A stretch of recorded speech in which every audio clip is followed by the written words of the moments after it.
मैं क्या हूँ कर समझ जाओगे, जीना हो जाएगा आसान, दुख और पीड़ा कम हो जाएंगे, जियोगे तुम सीना तान।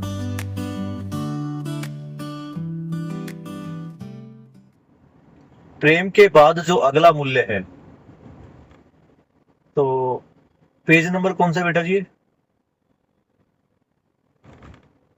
सर पेज नंबर है 23। 23। ठीक है, बहुत बढ़िया। बाबा जी के प्रति कृतज्ञता अर्पित करते हुए पेज नंबर 23 मूल्य जो है उनके बारे में हम चर्चा करेंगे आज। तो बाबा जी ने स्थापित मूल्य और शिष्ट मूल्यों पर अभी जानकारी दे रहे हैं, लिखा हुआ उनके बारे में। उन्हीं को हम थोड़ा सा रिपीट करेंगे, जब तक एक दो बच्चा और जिसको जुड़ना जुड़ जाएगा। तो यहाँ देखना पड़ेगा बेटे, शिष्ट मूल्य एक बार क्या पड़ा।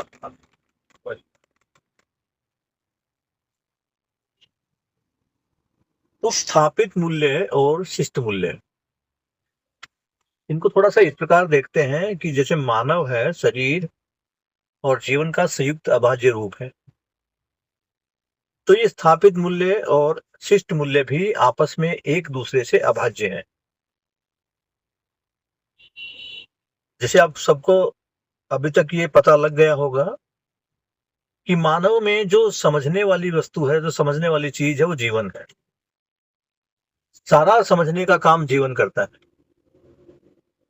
उस समझ के अनुसार शरीर कार्य और व्यवहार करता है। इसमें जो कार्य है वो प्रकृति के साथ, शेष प्रकृति उसको बोल सकते हैं, यदि प्रकृति में मानव भी है, और व्यवहार जो है वो मानव मानव के साथ करता है। तो ये सारे नियम व्यवहार के नियम है, मानव के साथ व्यवहार के नियम। तो जो स्थापित मूल्य है उनकी स्थापना होती है जीवन में। कब और कैसे होती है, इसको भी देख लें। अभी तक तो भ्रमित अवस्था में है। हर मानव सुखी होना चाहता है, हर मानव में अच्छाई की प्यास है, हर मानव में सुख की कांक्षा है, ये तो क्लियर है। सुख पाने के लिए वो अलग अलग प्रकार के आचरण, अलग अलग प्रकार के कार्य व्यवहार करता है। क्लियर बेटा यहां तक? Yes sir. ये सब करता कैसे है? ये करता है समझ के अनुसार, लेकिन अभी भ्रमित अवस्था में तो समझ नहीं है, इसलिए वो संवेदनाओं से सुख पाने का प्रयास कर रहा है। संवेदनाओं को सुख किससे मिल रहा है? संवेदनाओं को सुख मिल रहा है वस्तुओं से, सुविधाओं से, जिनके लिए वो सुविधाओं का संग्रह कर रहा है, वस्तुओं का संग्रह कर रहा है। उसी के सुख के चक्कर में वो फंसा हुआ है।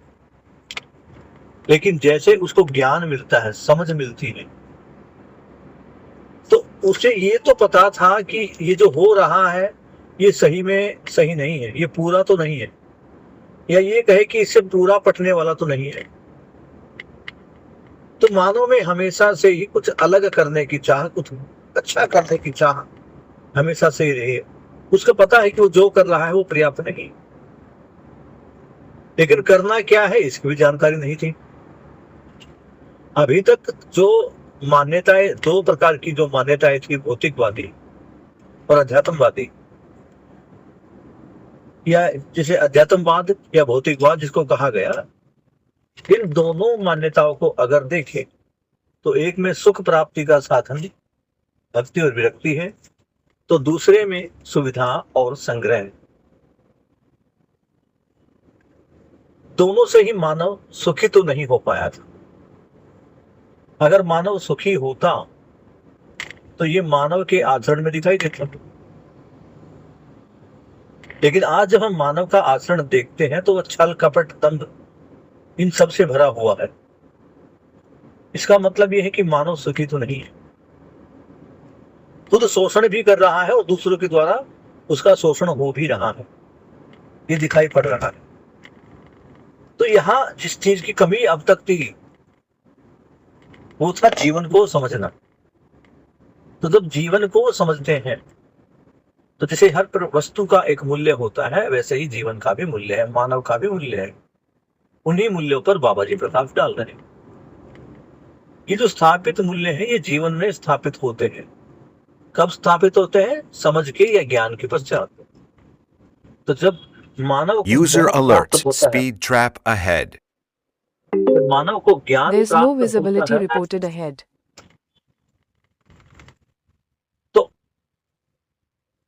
उस ज्ञान के आधार पर मूल्यों की स्थापना उसके जीवन में होती है।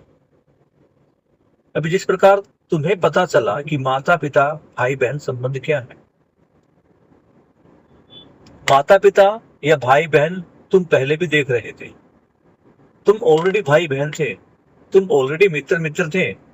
गुरु शिष्य संबंध में, पिता पुत्र संबंध में या पुत्री पिता संबंध में तुम रहे ही हो। इसको तुमने देखा ही है, समझा ही है। लेकिन क्या उसी प्रकार समझा था जिस प्रकार बाबा जी ने समझाया है? किसी भी मम्मी पापा को देखो, किसी भाई बहन को देखो, दोस्त को देखो, आज वो इतना परेशान है, परेशान होकर उसके मुंह से एक ही बात निकलती है कि भाई मैंने तो उम्मीद रखना छोड़ दिया है। मुझे अपनी संतानों से, अपने भाई से, अपने पिता से, पुत्र से, गुरु से, शिष्य से किसी प्रकार की कोई उम्मीद नहीं है, किसी प्रकार की कोई आकांक्षाएं नहीं है। लेकिन बाबा जी कहते कि संबंधों में आकांक्षाएं हैं, संबंधों में अपेक्षाएं हैं और अपेक्षा रखना सही है। तो जब हम अपने आप को ही देखते हैं तो संबंधों की और मूल्यों की जो पहचान थी वो ऐसी नहीं थी जैसी अब बाबा जी के बताने के बाद उनकी पकड़ बन रही है। तो ये सारे मूल्य सूचना के रूप में हम तक पहुंचते हैं। बार बार जब हम इन मूल्यों को पढ़ते हैं तो इन मूल्यों के अनुसार हम कार्य और व्यवहार करते हैं। अभी तक भ्रमित अवस्था थी तो हम भ्रम के अनुसार अपना कार्य व्यवहार कर रहे थे। अब धीरे धीरे जैसे ज्ञान की सूचना हमें प्राप्त होती है, ज्ञान के अनुसार ही हम अपना आचरण करते हैं। बाबा जी ने बताया कि सबसे अभी जब बच्चा घर में पैदा होता है, घर में तो उसका जन्म होता है, वो अपने माता पिता को अपने पोषण में और संरक्षण में सहायक पाता है, तो उसे अपने माता पिता के प्रति कृतज्ञता महसूस होती है। जब वो कृतज्ञता के भाव में आता है तो वो सौम्य हो जाता है। सौम्य होने का अर्थ ही है कि वो सामने वाले के प्रति कृतज्ञ है। ये बात मैंने परसों भी बताई थी और आज फिर बता रहे हैं कि जो बच्चा अपने माता पिता के सामने उल्टा बोलता है, उसको सामने से जवाब देता है, इसका मतलब है उसमें कृतज्ञता का भाव जागा ही नहीं है। आज हर माँ बाप की ही समस्या है कि बच्चे उसका कहना नहीं मानते, बच्चे उसकी सुनते नहीं है। इसका मतलब कृतज्ञता का भाव बच्चों में नहीं है। बच्चे नहीं समझ पाए कि माता पिता ने उनके लिए क्या किया। वो भूल रहे कि जब उनका मुंह चिड़िया की तरफ खुलता था तो चम्मच से भी उनके मुंह में दूध डाला जाता था। जब डॉक्टर ये कहते थे कि माँ का दूध बंद हो गया है तो माँ किस प्रकार से उसको गाय का दूध ट्रीट करके उसको दे रही थी, ये सब भूल जाते हैं। तो बाबा जी कह रहे कि सबके प्रति कृतज्ञता। किसके प्रति कृतज्ञता? जो जागृति के अर्थ में मेरे लिए सहायक है,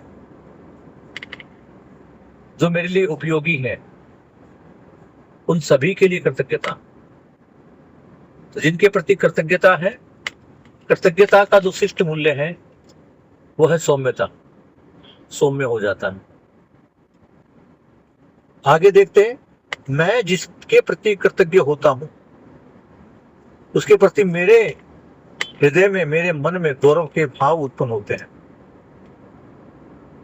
मुझे गर्व होता है उस पर। और गौरव का जो शिष्ट मूल्य है,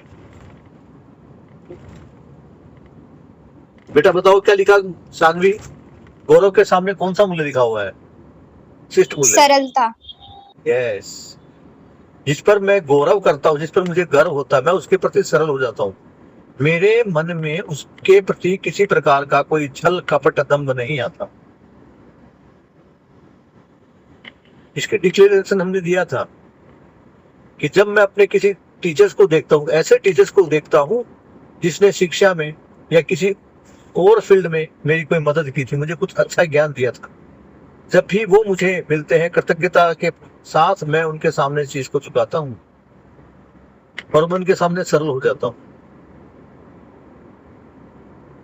तो कृतज्ञता का जो क्या था, वो सरलता, सॉरी, ये जो अपना गौरव का था, सरलता। गौरव के बाद मैं जिसके प्रति गौरवित महसूस कर रहा हूं उसके लिए मेरे मन में श्रद्धा होती है। मैं श्रद्धा से उसके सामने शीश झुकाता हूं। इसका एग्जाम्पल मैंने अपने टीचर के रूप में दिया था। कभी टीचर को मेरे को सामने मिलते हैं, ऐसे टीचर जिन्होंने मुझे पढ़ाया है, तो उनके प्रति मेरे सर झुक जाता है, हाँ, हाथ जोड़कर नमस्ते करता हूं, पैर भी छूता हूं। ये उनके प्रति क्या है? श्रद्धा है। तो कृतज्ञता, गौरव और श्रद्धा, ये मूल्य, और जो श्रद्धा का जो मूल्य है, जिसके प्रति हम श्रद्धा अर्पित करते हैं, भी हम भगवान के प्रति श्रद्धा अर्पित करते हैं, तो क्या करते हैं? भगवान की पूजा करते हैं। ऐसे ही अगर हम माता पिता, गुरु और अपनी जागृति में सहायक लोगों को देखते हैं तो उनके प्रति पूजा का भाव, आराधना का भाव हमारे मन में आता है।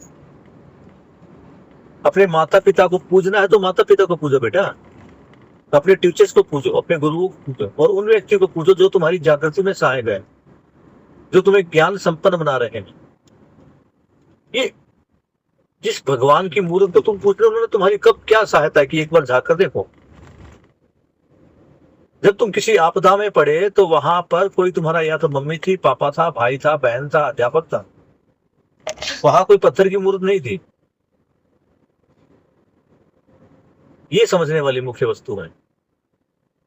तो जैसे ही मेरे मन में अपने उन सभी व्यक्तियों के प्रति, जिनके प्रति मैं कृतज्ञ था, जिनको मैं गौरवान्वित महसूस कर रहा था, उनके प्रति श्रद्धा से अपने आप मेरा शीश झुकने लगता है। शीश झुकने का मतलब ही है पूज्यता।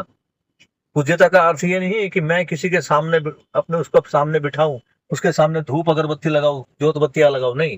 श्रद्धा से जब मेरा शीश झुक गया, पूज्यता उसके प्रति मेरे मन में आ गई, यही उसकी पूजा है।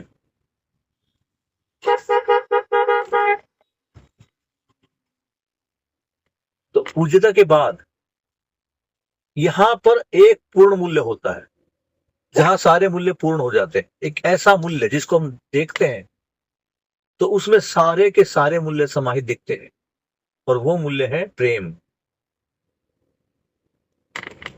प्रेम पूर्ण मूल्य है, और प्रेम का अर्थ है, इसके प्रेम के अर्थ को पढ़ो बेटा एक बार। पूर्णता, सहज, प्रमाण, दया, कृपा, करुणा की संयुक्त अभिव्यक्ति। यस, पूर्णता सहित प्रमाण, ये पूर्ण मूल्य है, अर्थात मैं पूर्ण हो गया।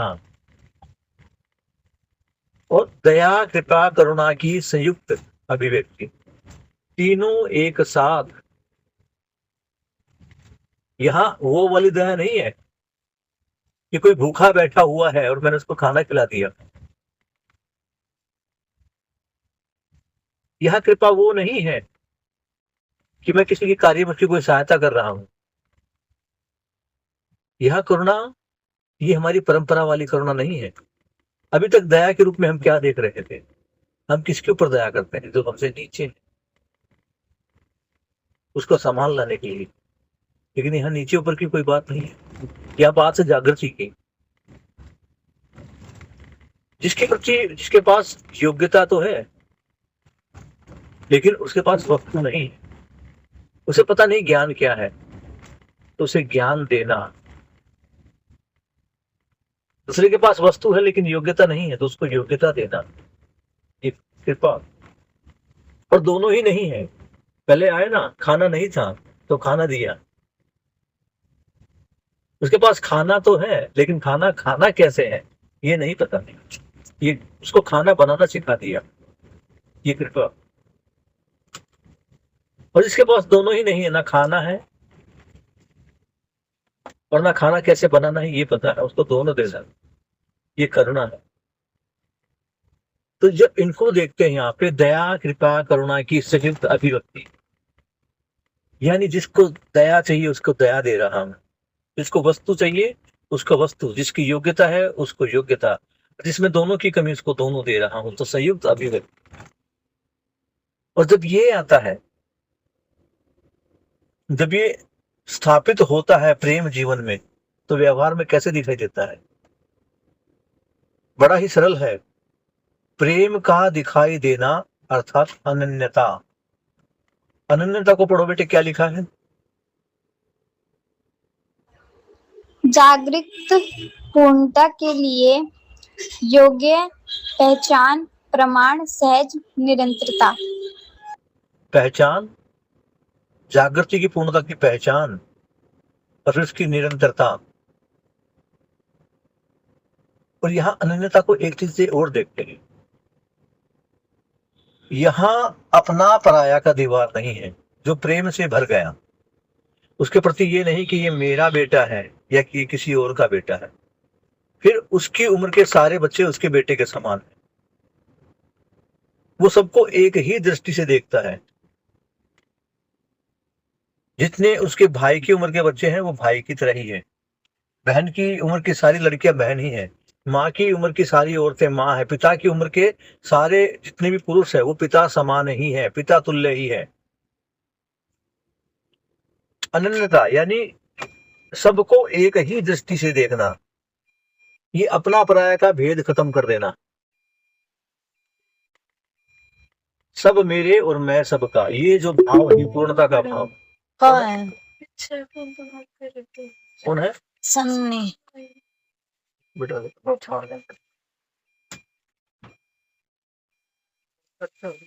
ये भाव पूर्णता का सुनो है। भाई, मैं ना एक बार घर जा करूँगा, मैं मौसम मुश्किल के रास्ते। कैसा लग रहा है बेटा? ठीक है। ये पूर्णता यहाँ होती है, इसको पूर्ण मूल्य बोला गया। अब आगे बढ़ते हैं। अब यहाँ जिस प्रकार ये पूर्ण प्रेम पूर्णता मूल्य है, प्रेम आ गया, प्रेम का अर्थ ही है इसमें सभी मूल्य समाहित होना।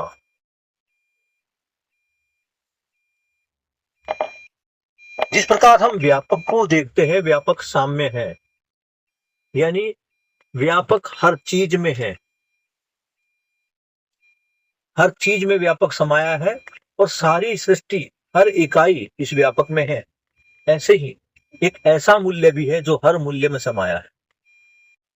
यहां प्रेम को देखते तो प्रेम में सारे मूल्य समाये हैं, लेकिन एक ऐसा मूल्य है जो इन सभी मूल्यों में समाहित है, वो मूल्य है विश्वास अनुयायी है।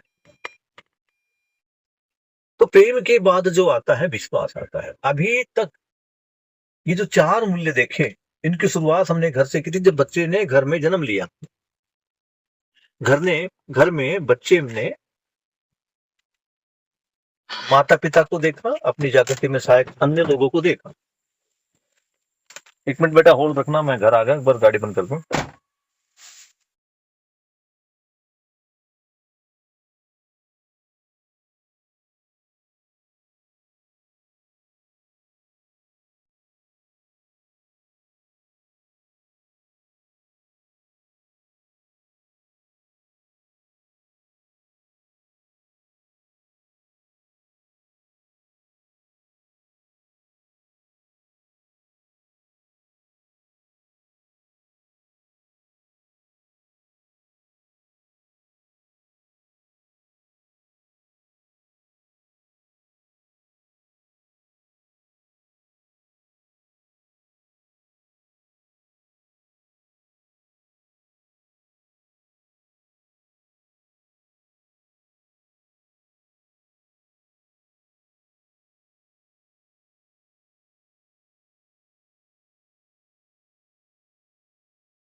आवाज आ रही बेटा? अब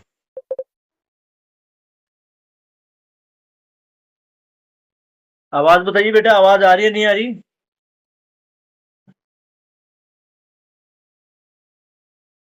आ रही है सर आवाज। ठीक आ है। रही है। अच्छा, श्याम जुड़ गया। श्याम कहाँ लेट हो जाता भाई तू?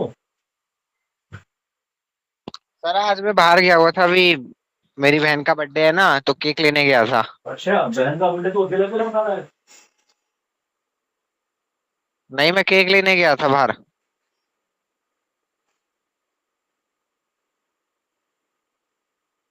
क्या कर रहा बहन के बर्थडे पे?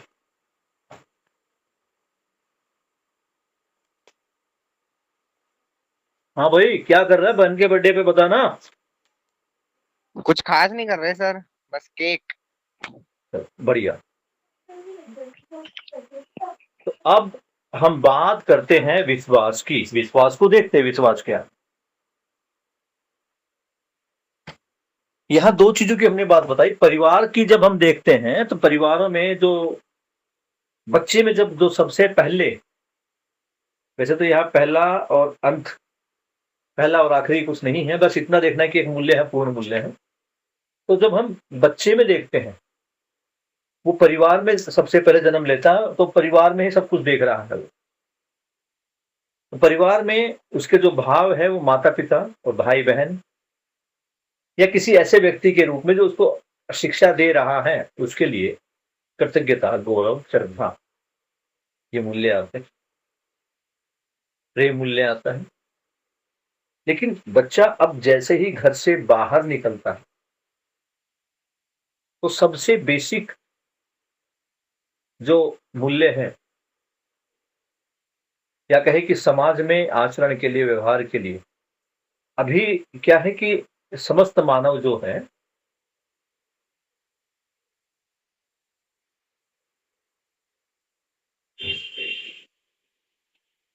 अभी जो समस्त मानव है वो जागृत नहीं है। धार्मिक मानव बहुत सारे हैं, और अभी समाज में ये जो शोषण है, जो द्वंद्व है, जो पीड़ा है, और ये पीड़ात्मक जो कार्य है, ये काफी है। तो यहां जब हम समाज में देखने जाते हैं, तो यहां मूल्यों की जो शुरुआत विश्वास के साथ होती है। मैं किसे टीचर मानूं, और वो टीचर जो मुझे शिक्षा दे रहा है वो सही भी है या नहीं, इसके लिए पहले शिक्षक पर विश्वास होना जरूरी है। जिस व्यक्ति को मैं मित्र मान रहा हूं, वो मेरा मित्र है भी या नहीं, या मित्र कहलाने के लायक है या नहीं है, या वो जो मित्र के जो मूल्य है, जो अपेक्षाएं है, वो उसमें है या नहीं। मित्र बनाने से पहले हर एक आदमी को ऐसे मित्र नहीं बनाया जाता। मित्रता में जो सबसे आधारभूत मूल्य है वो विश्वास है। तो जब हम समाज की तरफ बाहर कदम बढ़ाते हैं, तो सबसे पहला मूल्य विश्वास। तो विश्वास को हम दो लेवल पर समझते हैं। एक लाइटर मोड पे समझते हैं। लाइटर मोड पे जब मेरे अंदर समझदारी आ गई, तो मैं ये समझ पा रहा हूं, जैसे जीवन विद्या का मैंने एक शिविर लिया, तो इस शिविर के लेने के बाद मेरे दिमाग में एक तो बात आ गई कि भैया मैं जो हूं, मैं शरीर तो हूं नहीं, मैं मानव हूं, और मानव जो है वो शरीर और जीवन का संयुक्त सामान्य रूप है। ये मेरी समझ में आ गया। फिर मैं जीवन विद्या की कुछ शिक्षाओं को देखता हूं, और यहां देखता हूं कि मैं मानव हूं और मैं हमेशा सुखी रहना चाहता हूं। और मैं ये भी जान गया हूं कि हर मानव सुखी रहना चाहता है। सुखी होना हर मानव का ड्रीम है, या ये बोलो कि उसका उद्देश्य है। फिर मेरी समझ में ये आ गया कि मानव होने के बाद, होने के नाते, मुझे मानवीयतापूर्ण आचरण करना है। और मानवीयतापूर्ण आचरण में मैं इतना समझ पाया हूं कि कोई भी मानव जानबूझकर किसी को परेशान नहीं करता है, या किसी को परेशान करने से किसी को खुशी नहीं मिलती, इतना मैं जान पाया। कब जान पाया? जीवन विद्या से रूबरू होने के बाद।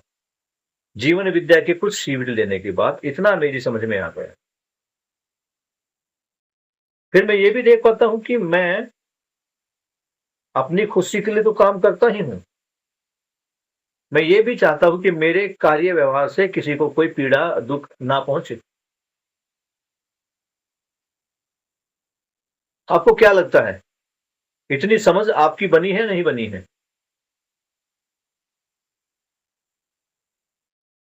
क्योंकि मैं आपके लेवल से यहां पे विश्वास को लेके चलूंगा।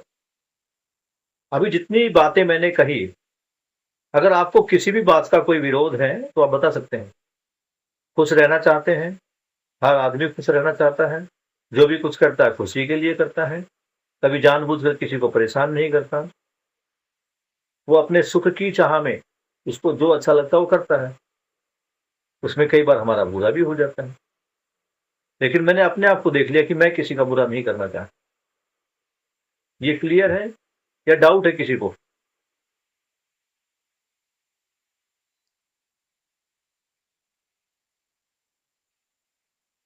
बताओ बेटा जी। पर सर बाकी लोग तो बुरा करना चाहते हैं ना। तुम अपना देखो, यहां तुम 4 व्यक्ति बैठे हो और चारों व्यक्तियों में से कोई मुझे एक ये बता दो कि मैं जानबूझकर किसी दूसरे को परेशान करता हूं। 2 चीजें हैं, मैं जानबूझकर किसी को परेशान करता हूं या मैं अपने सुख के लिए किसी को परेशान करता हूं। मैं जानबूझकर किसी को लूटता हूं या उसके लूट के पैसों से मुझे सुख शांति मिलेगी इसलिए मैं लूट रहा हूं। इसको देखना। इसके जब मैं देखता हूं तो उसके मेरे मूल में मैं कुछ भी करता हूं। मान लीजिए मैं किसी का मर्डर कर रहा हूं, तो मर्डर करने का मुझे शौक तो नहीं है, मैं मर्डर कर रहा हूं अपने सुख के लिए, क्योंकि उससे मुझे सुख का एहसास हो रहा है, मेरा किसी से इंतकाम पूरा हो रहा है, उस इंतकाम को लेकर मुझे सुख शांति का अनुभव प्राप्त हो रहा।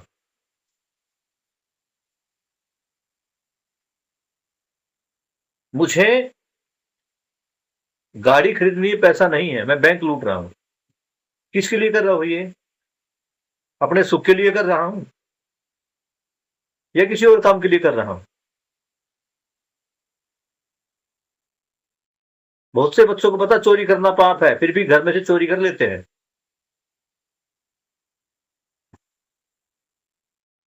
तो किसके लिए कर रहे हैं? अपने सुख के लिए कर रहे हैं। किसी ने भी ये सोचा है कि इस पैसे को जब मैं घर से चुरा रहा हूं तो मेरे माँ बाप के साथ क्या बीत रही है? या उसने वो पैसा जानबूझकर इसलिए चुराया है कि मैं पैसा चुराऊंगा और मुझे पैसा इसलिए चुराना है क्योंकि मुझे अपने माँ बाप को परेशान करना है? या मैं किसी आदमी का मर्डर इसलिए कर रहा हूं क्योंकि मैं उसके माँ बाप को परेशान करना चाहता हूं? मूल में जब देखेंगे तो मेरी हर क्रिया के पीछे मेरा खुद का सुख है। मैं जितना कुछ कर रहा हूं वो अपने सुख के लिए कर रहा हूं, मैं दूसरों को परेशान करने के लिए नहीं कर रहा। श्याम, इसी बात को समझना है। तुम्हें क्या लगता है ये जो आतंकवादी बम फोड़ रहे हैं ये हिंदुओं को मारने के लिए नहीं कर रहे? इनके दिमाग में जो भरा गया है कि काफिर, मतलब जब तुम देखोगे तो इनके दिमाग में केवल यही भरा गया है कि केवल अल्लाह को पूजने वाले, अल्लाह को सजदा करने वाले लोगों को ही जीने का हक है, अन्यथा किसी को नहीं है। तो ऐसे लोगों को मार रहे हैं, ऐसे लोगों को काफिर बोला गया है। और काफिरों को मारना, काफिरों का मतलब मुस्लिम विरोधी कार्य करने वाला, उसको मारना, ये हर सच्चे मुसलमान का धर्म है। इससे उसको सुख मिल रहा है, वो अपने सुख के लिए कर रहा है। तो यहां जो मूल वस्तु है वो समझदारी है। अपने सुख के लिए तो कर रहे हैं, लेकिन सुख है क्या उसको तो नहीं जाना ना। अभी सुख किसको मान लिया? अपने धर्म को आगे बढ़ाना। अगर मुसलमानों की मस्जिद 120 फुट की है तो उससे ऊंचा मंदिर बनाना, इसको मैंने सुख मान लिया। अगर मेरे पड़ोसी ने आज एक मारुति की 6 लाख वाली गाड़ी ली है, तो मैंने अपना सुख क्या मान लिया कि मुझे इससे बड़ी लेनी है, मैं 8 लाख वाली लेके आ रहा हूं। अभी तक सारा सुख हम किससे प्राप्त कर रहे हैं? सुख का आधार क्या है और हम किसको सुखी करना चाहते हैं? हम इस शरीर की संवेदनाओं से संतुष्ट हो रहे हैं, उनको संतुष्ट कर रहे हैं, उसको सुख मान रहे हैं। लड्डू खाने का मन किया तो लड्डू खा लिया। किसको कौन सी संवेदना को संतुष्ट किया? जीव्या को संतुष्ट किया। थोड़ी मुझे हल्की सी कहीं पे बदबू आई तो पूरे कमरे में सेंट मार दिया। कौन सी संवेदनाओं को शांत किया? और फिर लगता हो मजा आ गया भी, ये खुशबू बहुत अच्छी है, अपनी पसंद की खुशबू ले रहा हूं। और कहीं से कुछ और परेशान होगा तो मैं कहां सुख ढूंढ रहा हूं? मुझे कुछ अच्छा देखना है, कोई अच्छी मूवी देख ली। अच्छा सुनना है, कोई प्रवचन, कोई भजन कीर्तन, कोई अपनी पसंद का गाना सुन लिया। तो यहां मैं किसको किसको मतलब शांत करके सुख लेने का प्रयास कर रहा हूं? जो मेरी 5 संवेदनाएं हैं उन्हीं को शांत कर रहा हूं, और सारा सुख मुझे उन्हीं से मिल रहा है, उसी को सुख मान रहा हूं। मेरे सामने भी 2 बच्चे बैठे हैं, वो आपस में ही करके, और एक दूसरे को, एक उसको हल्की से लात मारता है, फिर वो रोता है, वो रोता है, दूसरा खुश होता है। फिर दूसरा और जोर की लात मारता है, फिर सामने वाला रोता है, फिर वो खुश होता है। तो यहां भी देखो संवेदना ही है और कुछ नहीं है। अगर कमी है तो केवल समझदारी की कमी है। श्याम, कुछ दिमाग में आ रहा बेटा? अब तुम ये देखो, तुम दूसरे को परेशान करना चाहते हो या अपने आप को खुश करना चाहते हो? अपने आप से लो। अगर मैं 2 लाख लोगों के बीच में पूछता हूं तब भी जवाब एक ही होता है। अगर मैं 4 आदमियों के बीच में पूछता हूं तब भी जवाब एक ही होता है कि मानव जो भी करता है अपने सुख मात्र के लिए करता है। कई बार लगता है कि मुझे, मैं त्याग की मूर्ति बन गया, मैं अपने भाई की मदद कर रहा हूं। ये एक दिखावा है कि मैं अपने भाई की मदद कर रहा हूं। वास्तव में अपने भाई की मदद भी मैं अपनी खुशी के लिए कर रहा हूं, क्योंकि भाई की मदद करने से मुझे खुशी मिल रही है। मेरी मां बीमार है, उसके मैं पैर दबा रहा हूं, मैं मां की मदद नहीं कर रहा। मैं मां को खुश नहीं कर रहा, मैं अपने आप को खुश कर रहा हूं इस एहसास के साथ कि मैं मां की सेवा कर रहा हूं।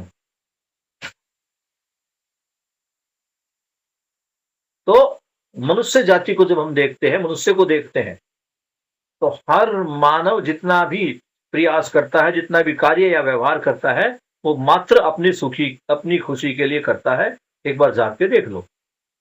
आज तक तुम मुझे कोई ऐसा काम करके बता दो, कोई ऐसी घटना बता दो, कोई ऐसा काम बता दो जो तुमने खुश होने के लिए नहीं, दुखी होने के लिए किया है।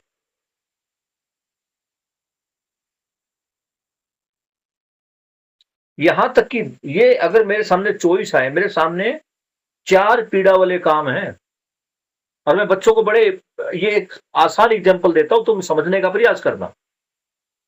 मैंने श्याम को पकड़ा, श्याम ने आज होमवर्क नहीं किया और कॉपी भी लेकर नहीं आया, और पिछले 1 हफ्ते से क्लास में नहीं आ रहा, झूठ बोल रहा, घर पे एक छुट्टी है। मैंने श्याम को पकड़ लिया और श्याम के सामने 4 ऑप्शन रखे। भाई तुझे 4 सजा में से अपनी मर्जी से कोई एक सजा चुननी है। पहली सजा तो ये है कि हम क्लास में से श्याम का नाम ही काट दें। दूसरी सजा ये है कि श्याम को अलग से कोने में बिठा दे और ये कहे कि जितना तेरा होमवर्क पेंडिंग है हर सब्जेक्ट का, आज शाम तक पूरा करेगा, चाहे तू 2 घंटे में पूरा कर या 4 घंटे में। आज तेरी छुट्टी तब होगी जब तू सारा होमवर्क कर ले। एक तीसरा काम और है कि शाम तुम इतने दिन से नहीं आए, तुम 50 उठक बैठक लगाओ।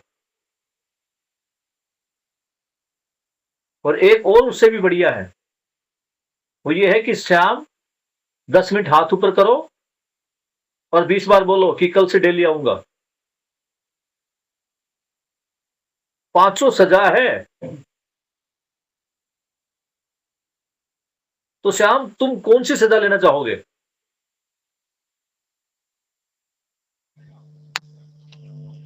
सबसे इजी वाली। कौन सी? हाथ ऊपर करने वाली। ठीक है, मैंने हाथ ऊपर करने वाला ऑप्शन हटा दिया, अब केवल 3 ऑप्शन है। शानवी, तुम तीनों में से कौन सी सजा लेना चाहोगी?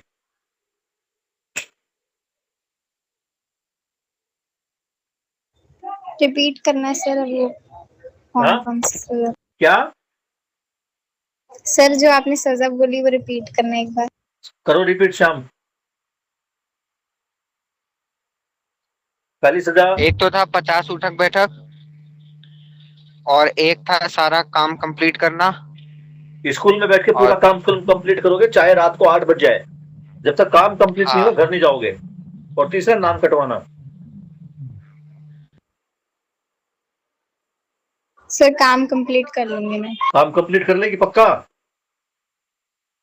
हाँ सर। ठीक है, ये काम कंप्लीट करने वाली भी हटा दी, अब केवल 2 ही सजा है, 50 उठक बैठक या नाम कटवाना। बताओ श्याम क्या करोगे?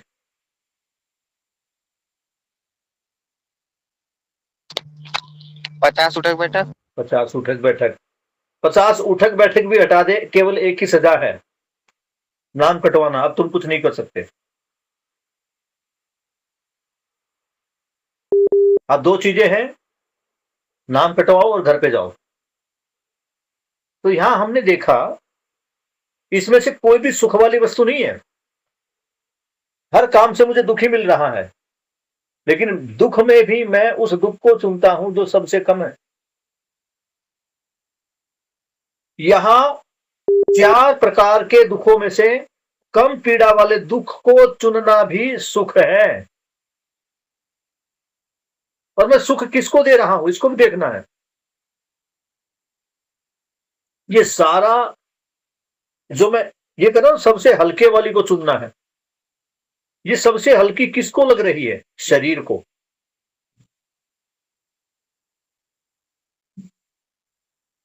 तो कई बार ऐसा लोगों को लगता है कि सर ये तो सारी गलत चीजें हैं, इसे सबको पीड़ा हो रही है, तो इसमें सुख क्या है? तो अपने लिए कम पीड़ादायक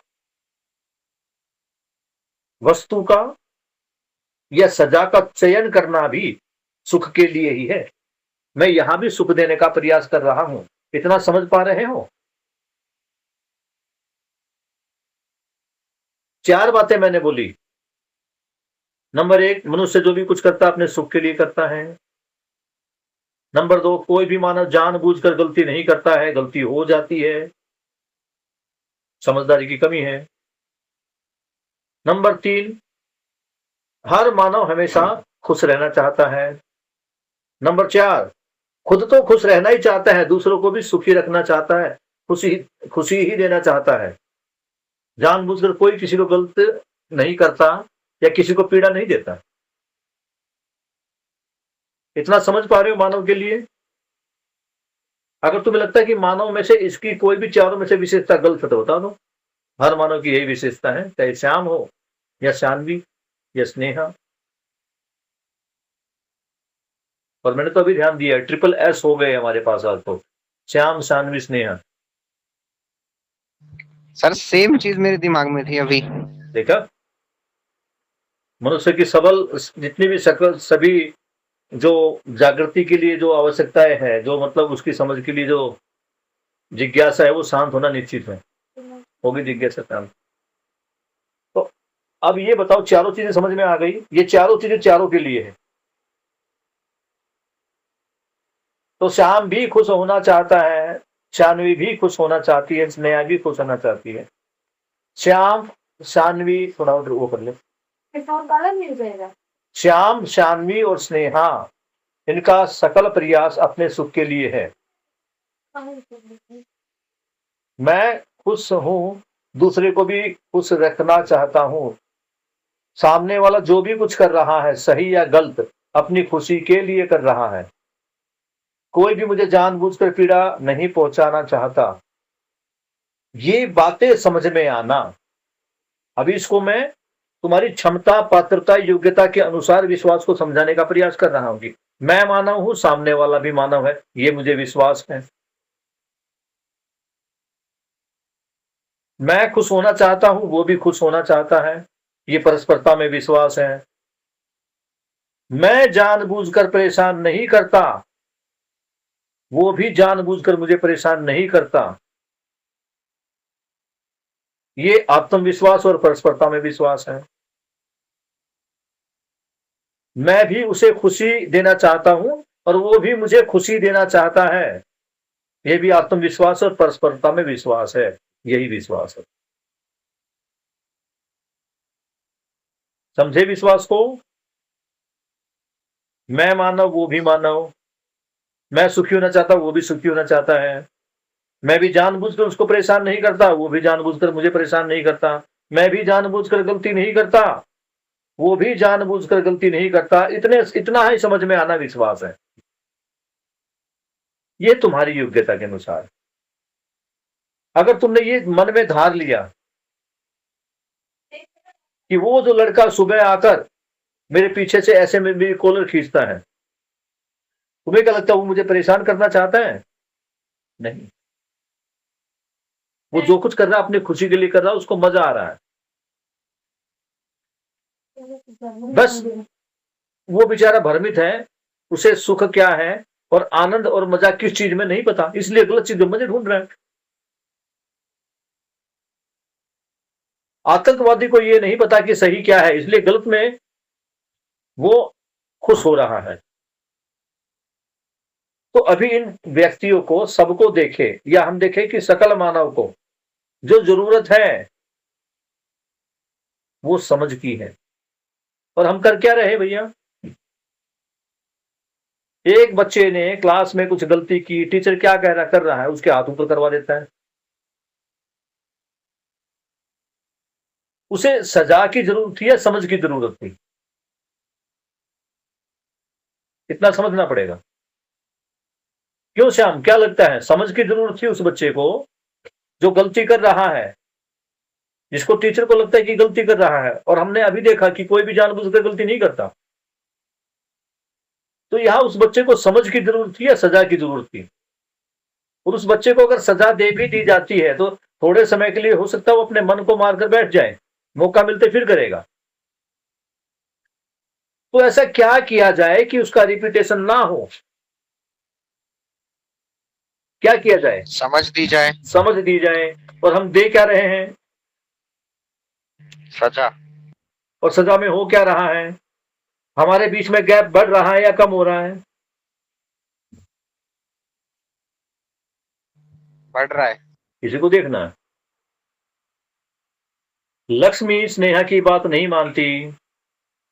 स्नेहा को पता है कि स्नेहा जो भी कुछ करती है लक्ष्मी की भलाई के लिए करती है, लक्ष्मी के सुख के लिए करती है। और सबसे बड़ी बात है कि अपने सुख के लिए करती है। लक्ष्मी क्या कर रही है? सारी चीजें लक्ष्मी पर अप्लाई कर दो। सर पर यहाँ पे एक विडंबना है। सबके साथ वही विडंबना है, मेरे साथ भी वही विडंबना थी, है और रहेगी। लेकिन इलाज क्या है? समझ या उसको डांटना? उसकी समझ को नहीं डेवलप। सर, मैं अलग था, मुझे दूसरा पॉइंट बताना था। बताओ। जैसा कि हमें पता है कि हम देखते हैं मतलब समझते हैं, समझना मतलब देखना।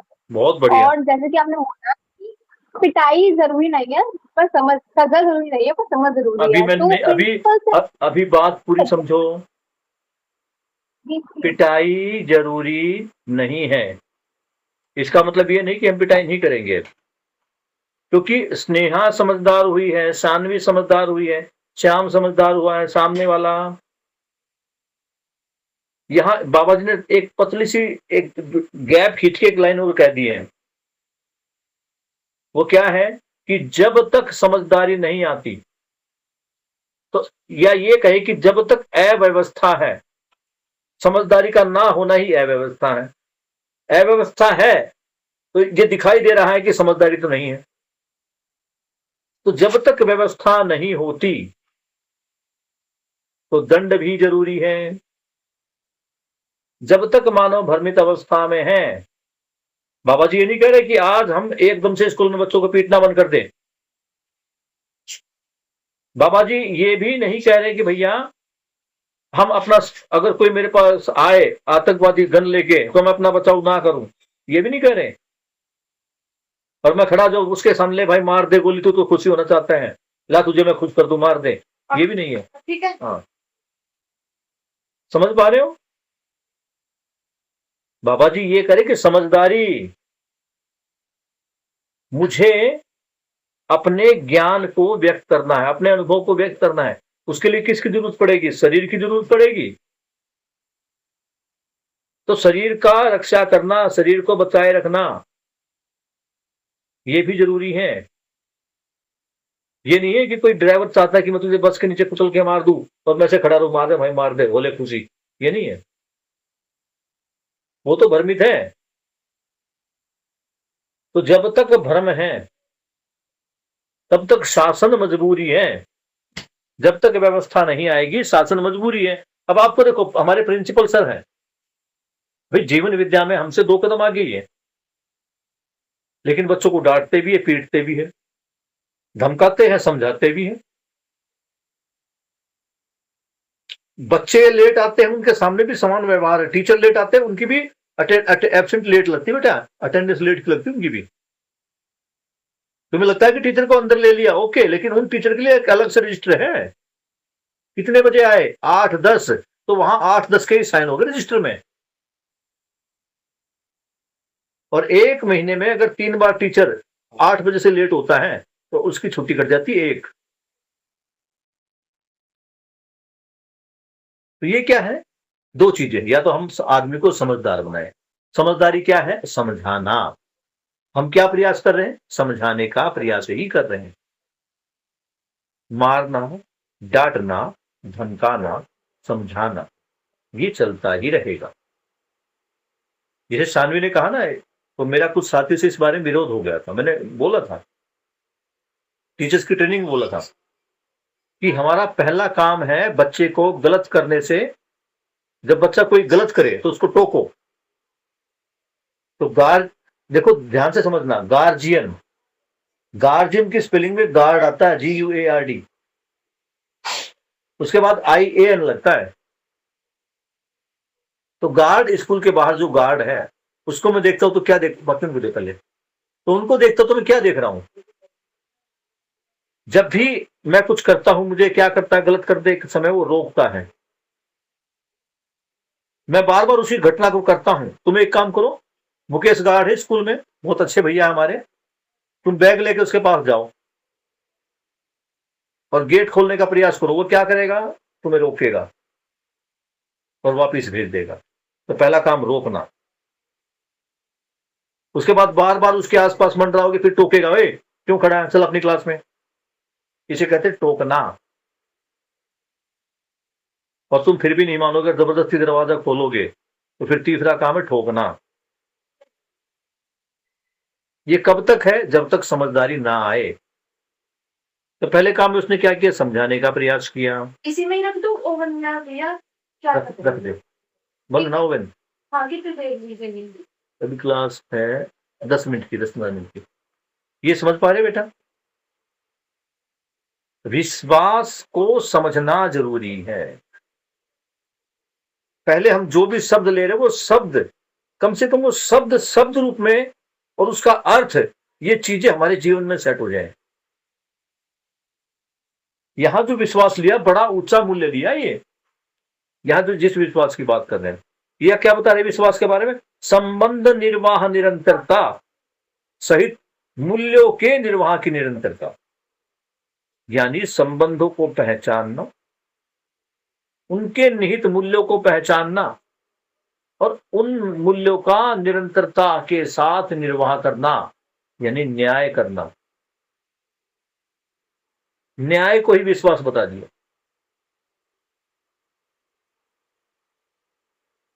विश्वास कब होगा? मुझे स्नेहा पर विश्वास कब होगा, या स्नेहा को मुझ पर विश्वास कब होगा? कब? जब हमारे संबंधों में क्या होगा? न्याय होगा।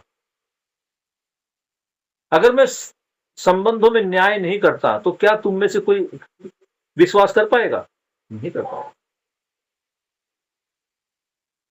तो यहां देखे तो संबंध में बाबा जी ने जो परिभाषा दे दी, न्याय वाली ही दे दी एक तरह से। उसमें भी ता लगा दिया, निरंतरता। तो जब मुझे किसी पर विश्वास होता है या मुझ पर किसी को विश्वास होता है तो उसके व्यवहार में क्या जाती है? सौजन्यता। सौजन्यता का मतलब है वो अपनी सेवाओं को प्रस्तुत कर देता उसके लिए। मुझे मित्र पर विश्वास आता है तो मैं मित्र के सामने अपना लंच बॉक्स खोल के रख देता हूं। ये सौजन्यता है। ले भी खा ले, चला जा, खाना खाएंगे दोनों। तो इसमें क्या होती है? सहकारिता।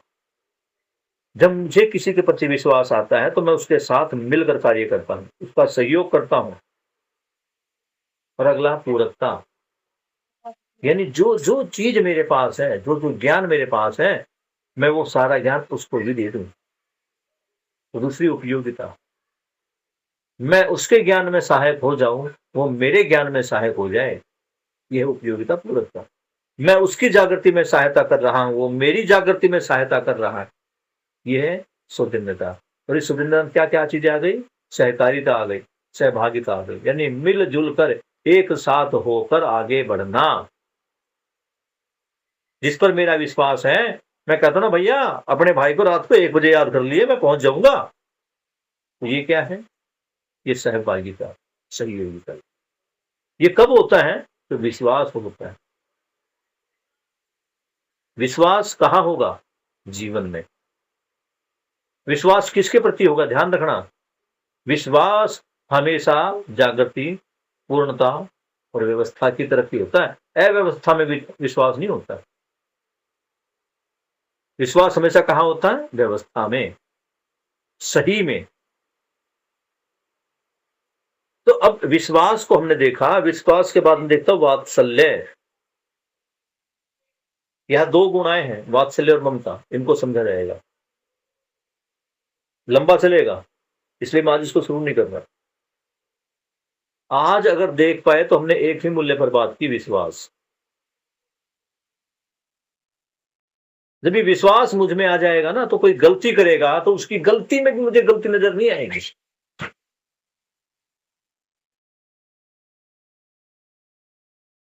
मैं कई बार देखता हूं, पहले मुझे बड़ा, अगर कोई गाली देता था या कुछ जोर से बोलता था, मेरी खास बात है, मुझे बचपन से ही किसी की जोर की आवाज पसंद नहीं थी। कोई मेरे सामने तेज बोले, इवन माय फादर, मुझे अच्छा नहीं लगता है। मेरे अंदर एक अपनी वो थी, ईगो, अगर तुम तेज बोल सकते हो तो मैं तुमसे तेज बोल सकता हूं, मेरे सामने सॉल्व करने की जरूरत नहीं है। इसे अभिमान कह लो, ईगो कह लो, कुछ भी कह लो, मुझसे तेज शब्द बर्दाश्त नहीं होते थे।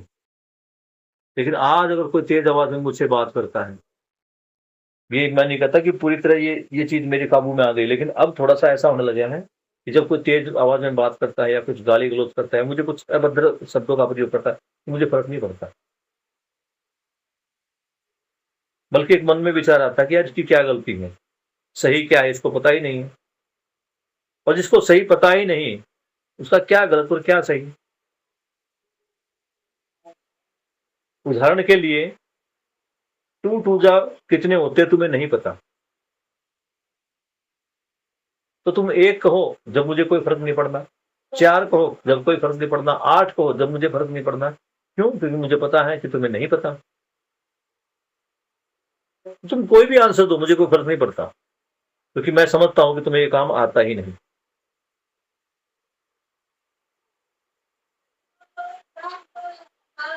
समझ पा रहे हो? ये इतना आना, कई बार लगता है कि लोगों को भी घमंड कर रहे हैं, अपने भी घमंड नहीं है। वहां बस एक भाव आता है कि काश उसको कोई समझाने वाला मिले। और जब उसका गुस्सा शांत होता है, उसके साथ बैठ के, यार तूने ऐसा किया, कोई बात ना भाई, ठीक है, अब तू खुश है, तूने सारी भड़ास निकाल ली, जो कुछ बातें कहनी थी कुछ और, भाई कुछ कहना भला बुरा तो और कह ले, फिर बात करेंगे दोनों भाई बैठ के। तो क्या अगली बार मुझे गाली देगा वो? श्याम मुझ पर जोर जोर से चिल्ला रहा है, अब समझ कह रहा है, और मैं श्याम की बातें सुन के कुछ जवाब नहीं दे रहा। जब 5 मिनट बाद श्याम शांत हुआ तो उसके पास बैठकर, क्या बात श्याम भाई, यार तो बड़े परेशान थे, अच्छा ये बता मुझे बुरा भला क्या है कि तुझे कुछ सुकून मिला? अगर नहीं मिला तो भाई 2-4 बातें और कह ले। तो आपको क्या लगता है श्याम अब दोबारा मुझे गाली देगा? या श्याम बैठकर मेरी बातें सुनेगा? क्या लगता है?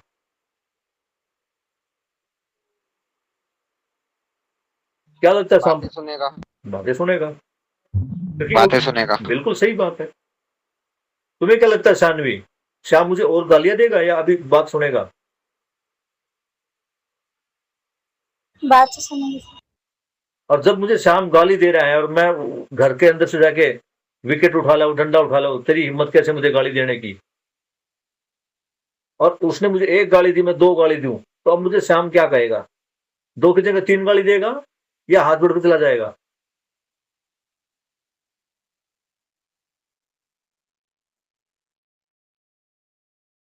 बताओ।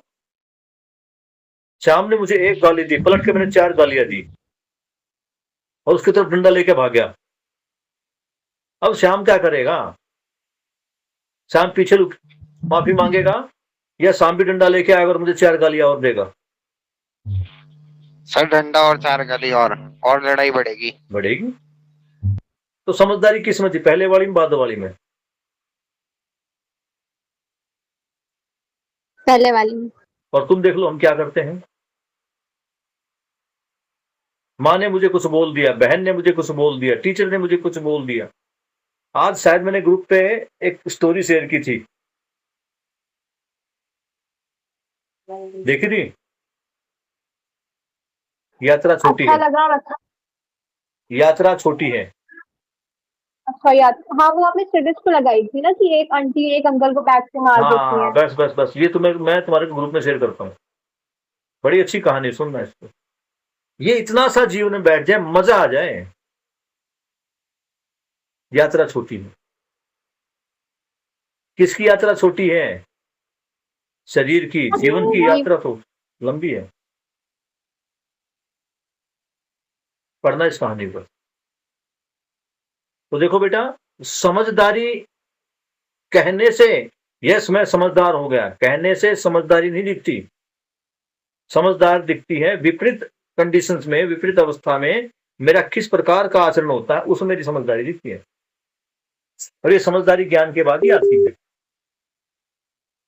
उदाहरण के लिए, श्याम को मैथ्स की सारे क्वेश्चन आंसर आ गए। श्याम कहता जी मैथ आ गया मुझे पूरा मैथ आता जी, कहीं से कुछ पूछ लो सारा मैथ आता है। तो ये कैसे होगा भाई? श्याम की बातों की यकीन करने से, इसकी बातें सुनने से, या जब पेपर आएगा तब?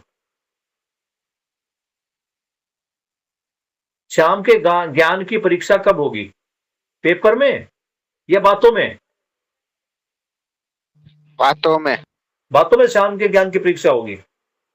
श्याम कहता बातों बातों में अरे पूरा मैथ आता है, कहीं से कुछ पढ़ ले। तो तेरी बातों से तुझे मैथ आ गया, या पेपर में पता लगेगा श्याम को मैथ आता है नहीं आता? पेपर में। बस तो हमारा पेपर क्या है? हमारा व्यवहार है। दूसरे की अयोग्यता से प्रभावित ना होना ही मेरी योग्यता है। मेरे अंदर ज्ञान आ गया, मेरे अंदर समझ आ गई, सामने वाले को कैसे पता लगेगा अभी श्याम समझदार हुआ या नहीं हुआ? क्या श्याम के मत्थे पे सर्टिफिकेट चिपका देंगे श्याम समझदार हो गया? बताओ। जीवन विद्या का तुम शिविर करते हो 7 दिन का, कोई सर्टिफिकेट मिलता वहां से? नहीं। क्यों? क्योंकि सर्टिफिकेट कहां है? सर्टिफिकेट लोगों को मिलेगा जब तुम्हारे व्यवहार में परिवर्तन आएगा। क्लियर? Yes sir. विश्वास को फिर से देखते हैं। हर मानव सुखी होना चाहता है और मुझे जानबूझकर कोई परेशान नहीं करता। जिस प्रकार मैं जानबूझकर दूसरे को परेशान नहीं करता, सामने वाला भी जानबूझकर मुझे परेशान नहीं करता। जिस प्रकार मैं हमेशा दूसरों को खुशी देने का प्रयास करता हूं, दूसरा भी मुझे खुशी देने का प्रयास ही करता है। इतना समझ में आ जाए, यही विश्वास है। और पुस्तक के अनुसार, बाबा जी के अनुसार, जब इसको और आगे देखते हैं तो विश्वास क्या है? न्याय की निरंतरता ही विश्वास है। न्याय का पालन ही विश्वास है। व्यवहार में न्याय दिखे, यानी मैं संबंधों को पहचान पाऊं, और संबंधों में जो मूल्य है उनको पहचान पाओ और मूल्यों का निर्वाह करो, यही न्याय है। ये इतना मेरे आचरण में आ जाए। आचरण में किस रूप में आएगा? ये संबंध और जो विश्वास है मेरे आचरण में कैसे आएगा? कि मैं दूसरे के सामने खुलकर पेश हो रहा हूं, उसके साथ सहकारिता भाव में हूं, उसकी सहभागिता कर रहा हूं, उसके लिए उपयोगी और पूरक हो रहा हूं। ये न्याय की व्यवहार में दिखाई देना है। न्याय व्यवहार में सहभागिता सहकारिता के रूप में दिखाई देगा। जिसे अब कह तो रहे हैं, स्नेह कहती मुझे अंजलि पर विश्वास, अंजलि कहती मुझे स्नेह पर विश्वास है। ये विश्वास कब दिखाई देगा? जब जरूरत पड़ने पर दोनों एक साथ खड़े होते हैं। जब कहती तो है कि भले ही हम मित्र मित्र हैं, लेकिन हम दोनों में जो संबंध है वो बहन भाई बहन वाला है या बहन बहन वाला है। वो कब दिखाई देगा? जब स्नेहा शान्वी की और शान्वी स्नेहा की जागृति में सहायक होती है। अभी जिसको हम मित्र बोल रहे हैं उसको ध्यान से समझ के देखो, वो हमारी जागृति में सहायक है या हमारे ह्रास में सहायक है? जिसको अभी हम मित्र बोल रहे हैं।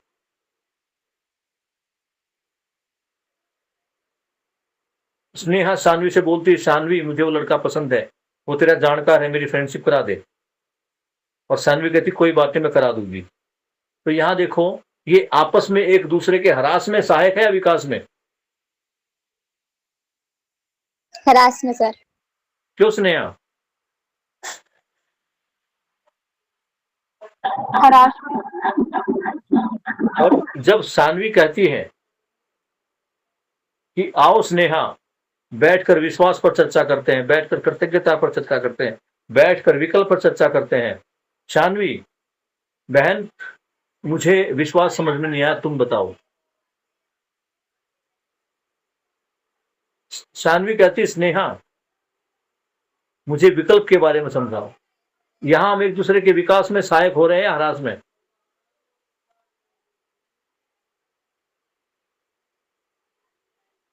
क्या लगता है श्याम, बताओ। एक और बार बोलना। पहले वाला तो था एक दूसरे को गलत कामों के लिए प्रेरित कर रहे हैं, फिर एक दूसरे को सही कामों के लिए प्रेरित कर रहे हैं।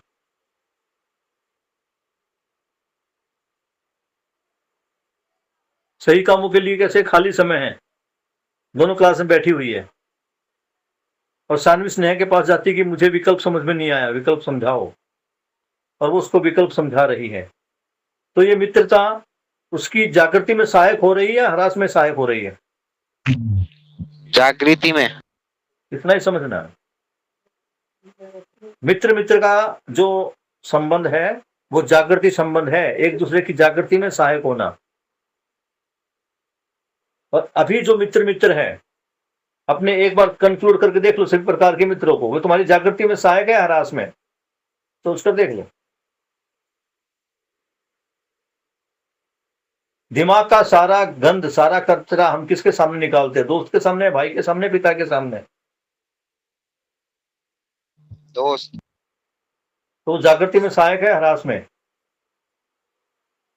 ह्रास। इसको समझना है।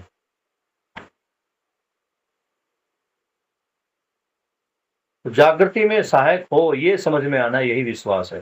कौन मेरी जागृति में सहायक है, कौन नहीं है, ये समझ में आना ही विश्वास है। जो जागृति में सहायक है उस पर विश्वास किया जा सकता है, जो नहीं है उस पर विश्वास होता ही नहीं है, कितनी भी कोशिश कर लो। क्लियर? तो आज हमने पेज नंबर 23 पर जो विश्वास मूल्य है उस पर चर्चा की। साथ में जो कृतज्ञता से लेकर प्रेम तक जो मूल्य हमने कल बात की थी उन पर चर्चा की। आज बाबा जी के प्रति कृतज्ञता अर्पित करते हुए, उनको नमन करते हुए इस पुस्तक का पठन हम यहीं पर समाप्त कर रहे हैं। कल कोशिश करेंगे कि बाकी सारे मूल्य हो जाए। तो एक बार, दो बार, तीन बार केवल इनको पढ़ना है। पढ़ने से कुछ समझ बनेगी, फिर उस पर चर्चा करेंगे। तो कल तक के लिए गुड नाइट, कल मिलते हैं।